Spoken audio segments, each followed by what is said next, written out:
So you're back in Toronto. You live in the States now, right? Live in the States now, yeah. Now, do you see any difference between productions in the U.S. and in Canada? Well, money value is very different. I mean, they spend a lot more on their productions, or at least the productions I've been in down there. For the most part, I have been in some smaller productions there. Yeah, that would be the major difference, I think. Do you think there's any attitude difference with the participants, the actors, the crews? Well, I think, yes, I think there is more, or at least something different at stake. Their market is much larger than the Canadian market, and they fight very hard to maintain that. And that means that the people that they hire and the attitude on a film set or a high-budget television set is geared toward really getting a product that is slick, clean, and committed. And the difference I find working in Canada at times is that because the market is not so large and there isn't the money to spend, to have the time to do 3, 4, 5 takes on a scene, especially in television. You know, those things enter into it. But it really comes down from the producer, depending on what the producer wants in his piece. You know, I think that's one of the key elements. Set up the story of what's now being called Promise the Moon for us, if you would, and talk about your character as well. Promise the Moon is, I think, a timeless story. It's a romance, in a way, about the struggle between maintaining one's integrity and living close to the land, nature, if you will, and the demands of the business world, which, as we know, governs most of what happens in the world. And Roy Leckner is the character that I play, is caught between those two worlds. In a sense, he's handed this ranch by the guy who used to own it, who falls ill, and he has to then work his way through, with the help of some wonderful people, to learning how to run a ranch and not losing his center. And what's interesting, I think, is that there are times when he just wants to drop the whole thing and move on to what he does best, which is herding cattle, and that's where he's happiest in a way. But because of a young boy who needs nurturing and a terrific, opinionated, intelligent, and charming woman, he stays on to challenge both himself and them in accommodating him, and he learns how to accommodate them, so it's a very complimentary kind of story. But I think it's a timeless story. I think we go through that almost on a daily basis, trying to figure out what would best serve our sanity and try and feed the society in which we live, you know. You mentioned the center of Roy. What's the center that he wants to get back to, or that he doesn't want to stray too far from? What is his core? What makes Roy Roy, I guess? Is what I think not having to lie. I think not having to. I mean, I think that's all of our centers, I guess. But not having to pretend that he is other than who he is, and not having to fudge and compromise in any given situation. He would like to, I think, walk away from situations that demand him to be less than kind or less than centered, less than serene. I mean, my experience with cowboys, my first experience with cowboys, which is on this shoot, is that they do try and find a place of grace.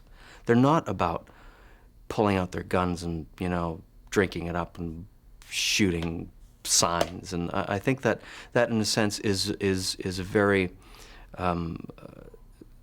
skewed vision we have of these people. They're actually after something very simple, and the whole idea about herding cattle is that you want to keep them at peace. Everybody wants to be at peace because then everything goes smoothly.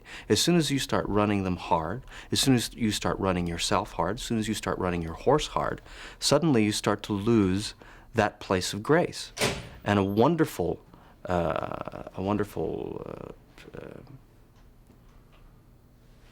and you lose that, you know, that place of grace. And I think one of the wonders that I've seen is these cowboys who walk with a wonderful center to them.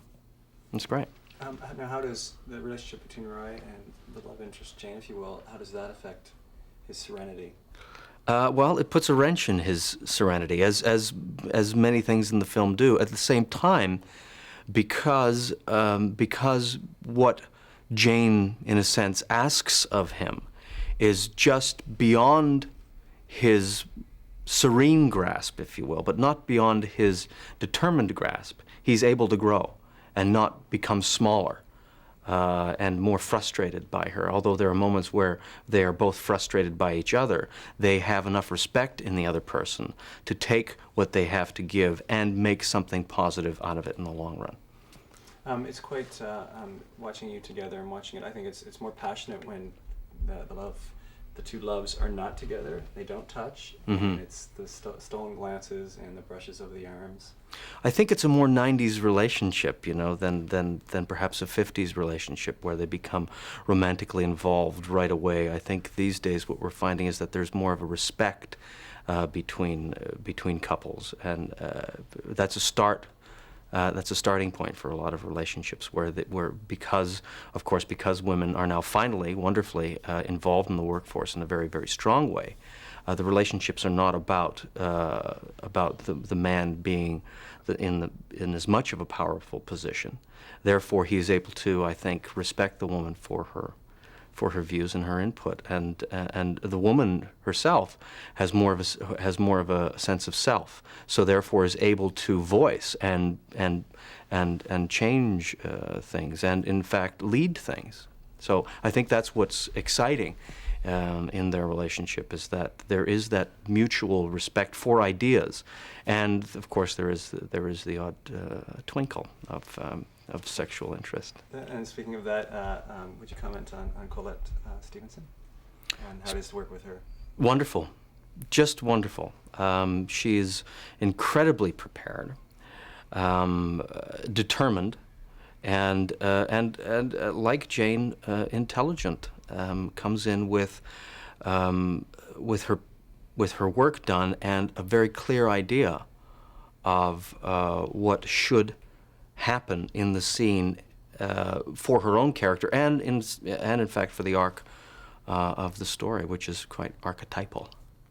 Why would a viewer want to watch Promise the Moon? What do you think's in there? You've commented on this before, but what's... It's a very, very hot and sexy story. It's like you would know. It's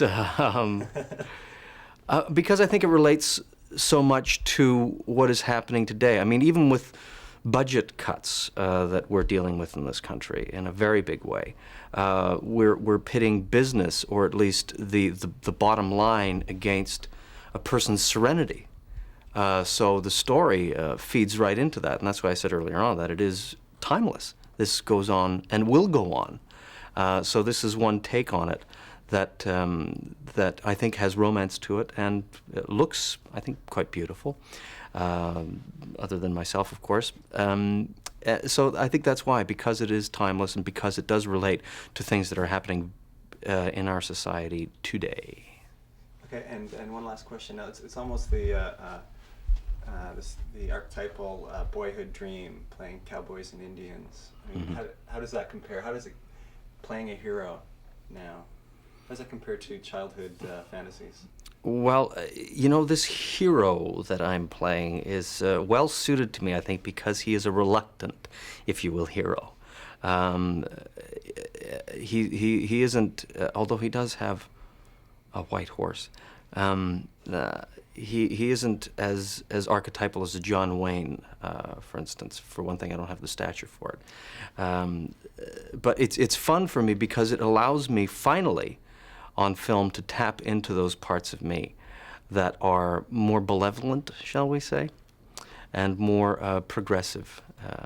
And I like that. And in terms of a childhood dream, playing a cowboy, I can't say that was actually a childhood dream of mine to be, but it has a romance to it. But it wasn't something that I thought, I'd like to. I think I exercised that when I was a kid on my hobby horse. I probably got rid of that.